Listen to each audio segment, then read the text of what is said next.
मामला है, ऐसा मैं मान के चलता हूं। कहीं ना कहीं तो भी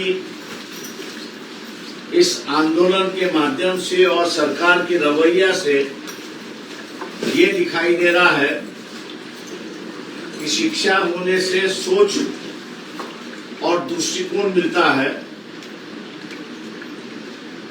आने वाली जनरेशन को ये सोच और दृष्टि ना मिले,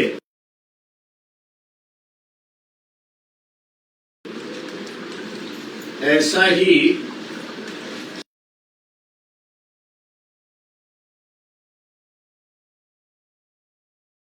सरकार का रवैया है।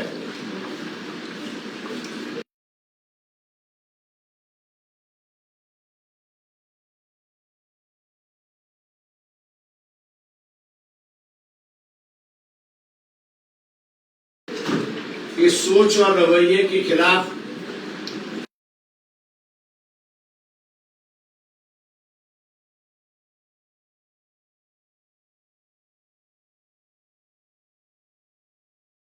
पूरे देश में आंदोलन होना चाहिए।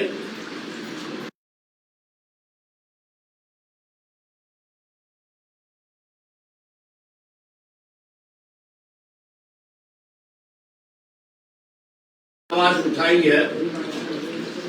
मैं इन सभी पार्टियों से आग्रह करता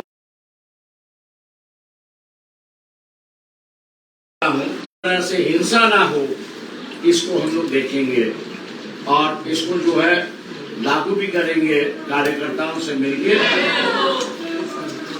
कार्यकर्ताओं के साथ में मिलके इसका हम लोग ये करेंगे। ऐसा जो निर्णय हुआ है वो निर्णय हम लोग ने आपके सामने रखा हुआ। सर, राजकीय पक्षाची चर्चा झाली का? ठाकरे असतील, हे अगोदर म्हणालो, आपल्याला कुठल्याही मोठ्या नेत्यांच्या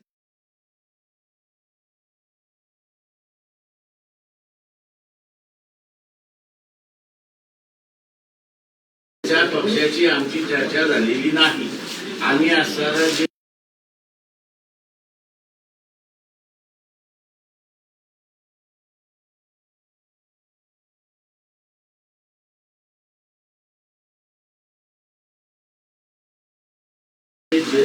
हम लोग जो है वो जिला लेवल के जो संगठन है, उसके बाद में रीजनल में आपल्याला चित्र दाखवलं की दिल्ली पोलिसांनी छर्रे वापरले, अंगामध्ये घुसलेले आहेत।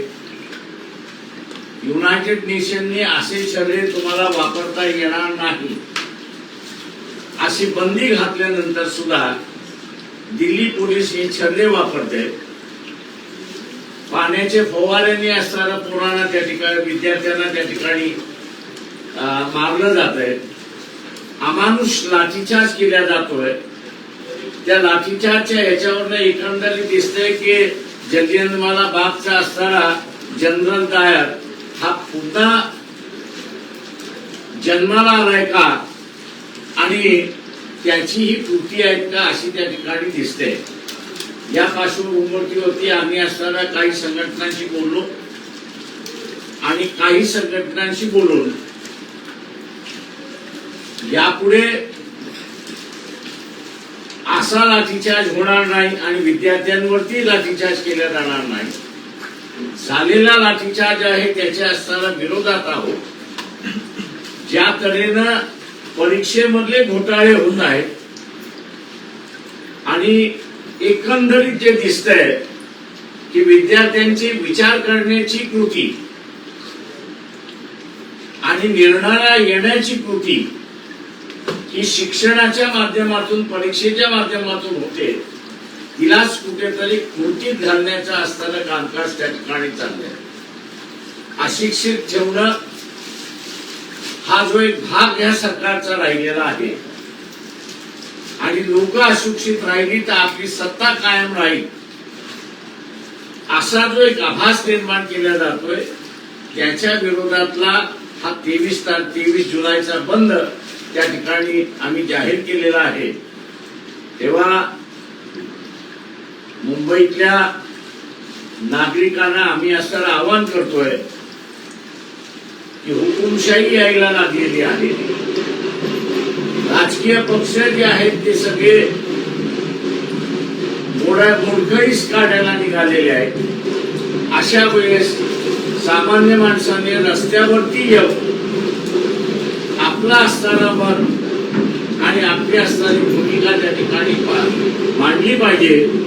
बंदच्या माध्यमातून ही आपला मेसेज त्या ठिकाणी जातो अशी मी अपेक्षा त्या ठिकाणी धरतो. आणि सामान्य माणूस सुद्धा हा या आंदोलनामध्ये 23 तारखेच्या बंदमध्ये मोठ्या प्रमाणात सहभागी होईल असं मी त्या ठिकाणी मानतो. तुम्ही बंदचा नारा दिला आहे, नेमका बंद कसा असणार आहे? दुकानं बंद करण्यासाठी आम्ही आव्हान दिलेलं आहे व्यापार संघटनेला, जिल्ह्याच्या व्यापार संघटनेला त्या ठिकाणी आवाहन करणार आहोत.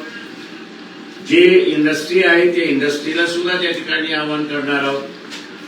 आणि सगळ्यात मोठं माझं म्हणणं असं आहे की इथे जे राजकीय पक्ष बीजेपी बरोबर जायला मागत नाही किंवा बीजेपी बरोबर संबंध ठेवायला मागत नाही, अशा असणाऱ्या राजकीय पक्षाने या बंदला पाठिंबा द्यावा अशी आम्ही अपेक्षा त्या ठिकाणी धरतो. सदाभाऊ खोत जे आंदोलन करते किंवा जे तरुण मुलं रस्त्यावरती उतरले त्यांची तुलना आतंकवाद्यांची त्यांनी केली. तुम्ही एकीकडे म्हणता की आतंकवाद्यांप्रमाणे त्यांना ट्रीटमेंट दिली. ओके, सरकारच आतंकवादी आहे, त्याच्यामुळे असणारा आतंकवाद्यांसारखीच ट्रीटमेंट त्यांना असताना देण्यात आली अशी परिस्थिती. मला बंदमध्ये मोठ्या पक्षांनी सहभागी व्हावं असं तुमचं म्हणणं? हा कॉल प्रत्यक्षात माझ्या मताप्रमाणे national political party, recognise political party जे आहेत आणि आम्ही बीजेपीच्या विरोधात आहोत, RSSच्या विरोधात आहोत, अशाने ही सुरुवात केली पाहिजे होती. पण ते गप्प बसल्यामुळे आंदोलनात्मक जे राजकीय पक्ष आहेत त्या आंदोलनात्मक असलेल्या राजकीय पक्षांना या भूमिका घ्याव्या लागत आहेत. तुम्ही बंदची हाक दिलेली आहे. इतर जे भाजप विरोधी पक्ष आहेत, महाविकास आघाडीचे प्रतिपक्ष पक्ष असतील, त्यांच्याशी तुम्ही संवाद साधणार आहात का? त्यांना आवाहन करणार आम्ही त्याच्यामध्ये आणि त्याने आम्ही बीजेपीचं सरकार घालवायला निघाले आहोत असं ज्यावेळेस भूमिका घेतात त्यावेळेस त्यांनी असणारा याला पाठिंबा द्यावा. दोन प्रश्न आहेत. एक तर सध्या आंदोलन सुरू आहे, रस्त्यावरती नंतर विद्यार्थी उतरत आहेत, त्यांच्यावरती गुन्हे दाखल होत आहेत. बंदची तुम्ही हाक देत आहे, तुम्ही रस्त्यावरती उतरणार आहात का? की त्याच्या संदर्भात परवानगी मिळेल? मी कधीही पोलिसांची परवानगी मागितलेली नाही. आंदोलन करणं हा माझा अधिकार आहे, शांततेने आंदोलन करणं हा माझा अधिकार आहे. त्याच्यामुळे आंदोलन करण्यासाठी मी पोलिसांकडे कधीच परवानगी मागायला जात. माझा कार्यक्रम मी पोलिसांच्या कचेरीत नेऊन ठेवतो. तुम्हाला जे करायचं असेल ते करा, आम्हाला जे करायचे ते आम्ही करू. परवानगी न मिळाल्यामुळे चैत्यभूमीवरती तीन जणांवरती गुन्हे दाखल करण्यात आले. असं पूर्ण मुंबईमध्ये 900 जणांवरती आंदोलनावरती गुन्हे दाखल करण्यात आलेले आहेत. काय बोलायचं असं? माझ्या माहितीप्रमाणे मंत्रालयाशिवाय कुठेही पोलीस कायद्यामधलं 37(2), 37(3) कलम लागू झालेलं नाही.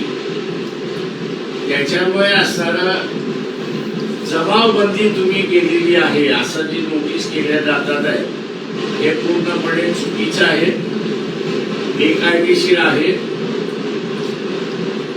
आणि याला कुठल्याही कोर्टामध्ये टिकणार नाही अशी असणारी परिस्थिती आहे.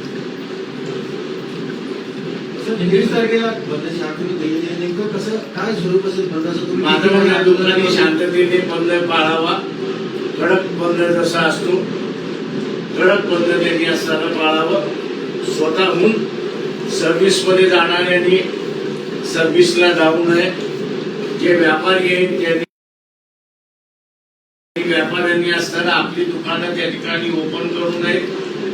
टॅक्सीवाले जे आहेत त्या टॅक्सीवाल्यांनी त्या दिवशी चालू नये. ओला उबेर जे आहेत त्यांनी त्या दिवशी चालू नये. बेस्ट मधला जो असणारा ड्रायव्हर आणि कंडक्टर जो आहे आणि एसटी मधला ड्रायव्हर आणि कंडक्टर जो आहे त्यांनी त्या दिवशी बस डेपो मधनं बाहेर काढू नये ही आमची अपेक्षा आहे.